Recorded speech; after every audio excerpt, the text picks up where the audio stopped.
दोस्तों, अगर मैं आपसे पूछूं स्टॉक मार्केट में प्राइस क्यों ऊपर नीचे होता है, बहुत लोग कहेंगे न्यूज की वजह से, अर्निंग्स रिपोर्ट की वजह से या फिर बिग प्लेयर्स की वजह से। लेकिन सच्चाई ये है कि प्राइस का असली ड्राइवर सिर्फ एक है, सप्लाई और डिमांड। अगर आप इसे सही से समझ लें तो इंडिकेटर्स, न्यूज सबके बिना भी आप मार्केट की डायरेक्शन प्रिडिक्ट कर सकते हैं। आज मैं आपको बताने वाला हूं सप्लाई और डिमांड क्या है, ये प्राइस को कैसे कंट्रोल करता है और आप इसका इस्तेमाल करके प्रॉफिटेबल ट्रेड कैसे कर सकते हैं। तो वीडियो को एंड तक जरूर देखें, क्योंकि ये नॉलेज आपकी ट्रेडिंग का गेम बदल सकती है। सबसे पहले ये समझते हैं कि सप्लाई और डिमांड का मतलब क्या है। सप्लाई का मतलब है किसी चीज की उपलब्धता। डिमांड का मतलब है लोगों की जरूरत या इच्छा। अगर डिमांड ज्यादा है और सप्लाई कम है तो प्राइस हमेशा बढ़ता है। अगर सप्लाई ज्यादा है और डिमांड कम है तो प्राइस हमेशा गिरता है। इसी कॉन्सेप्ट को हम मार्केट में अप्लाई करते हैं। मान लीजिए मार्केट में एक न्यू आईफोन लॉन्च हुआ, 10 लोग उसे खरीदना चाहते हैं, लेकिन स्टॉक सिर्फ 3 फोन का है। क्या होगा? प्राइस बढ़ेगा। अब सोचिए, वही आईफोन मार्केट में 1000 पीस आ गए, लेकिन खरीदने वाला सिर्फ 10 लोग हैं। क्या होगा? प्राइस गिर जाएगा। यही चीज स्टॉक मार्केट में भी होती है। जब बायर्स ज्यादा होते हैं और सेलर्स कम तो प्राइस ऊपर जाता है। जब सेलर्स ज्यादा होते हैं और सेलर्स कम तो प्राइस नीचे जाता है। बायर्स कम तो प्राइस नीचे आता है। अब बात करते हैं मार्केट में इसका एक्चुअल रोल। स्टॉक मार्केट में लाखों बायर्स और सेलर्स होते हैं। हर किसी का अलग माइंडसेट, अलग स्ट्रेटजी। जब ज्यादा लोग बाय करना चाहते हैं तो बायर्स सेलर्स से ज्यादा एग्रेसिव हो जाते हैं। सेलर्स हायर प्राइस डिमांड करते हैं और बायर्स भी रेडी रहते हैं। रिजल्ट, प्राइस ऊपर जाता है। जब ज्यादा लोग सेल करना चाहते हैं तो सेलर्स एग्रेसिव हो जाते हैं। बायर्स कम होने की वजह से सेलर्स लोअर प्राइस एक्सेप्ट करते हैं। रिजल्ट, प्राइस गिरता है। इंपॉर्टेंट पॉइंट, मार्केट में प्राइस तभी मूव करता है जब बायर्स और सेलर्स में इम्बैलेंस होता है। अगर बायर्स और सेलर्स बराबर हैं तो प्राइस स्टेबल रहता है।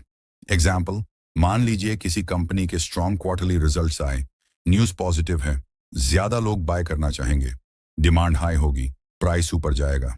लेकिन अगर नेगेटिव न्यूज है, जैसे लॉस रिपोर्ट या किसी स्कैम की खबर, तो सेलर्स ज्यादा होंगे, सप्लाई हाई होगी, प्राइस गिरेगा।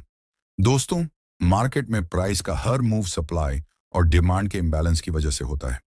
लेकिन ये इम्बैलेंस कब और कहां होगा, यही समझना ट्रेडिंग का सीक्रेट है। इसके लिए हमें चार्ट पर सप्लाई जोन और डिमांड जोन को पहचानना सीखना होगा। डिमांड जोन क्या है?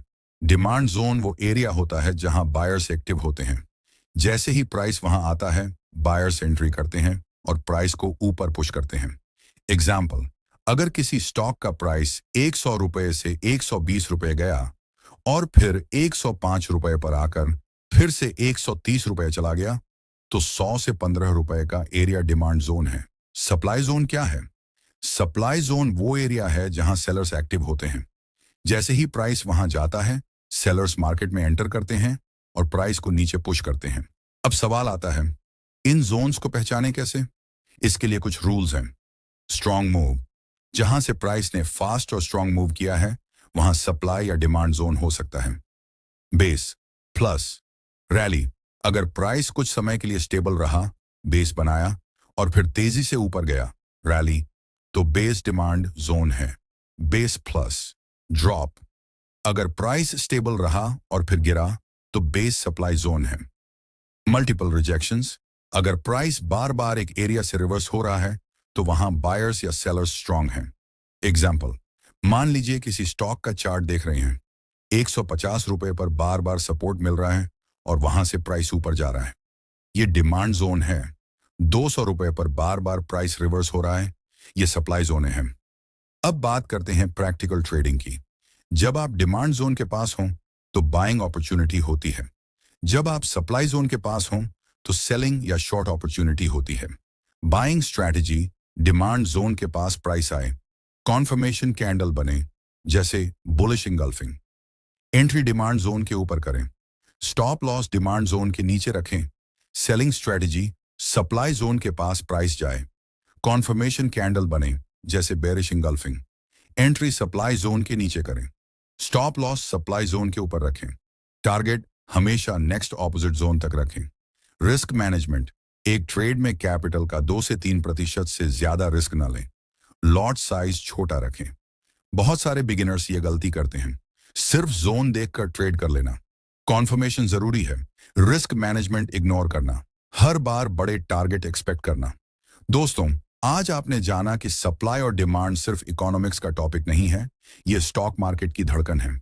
अगर आप इसे समझ गए तो 70% मार्केट बिहेवियर आपको साफ दिखने लगेगा।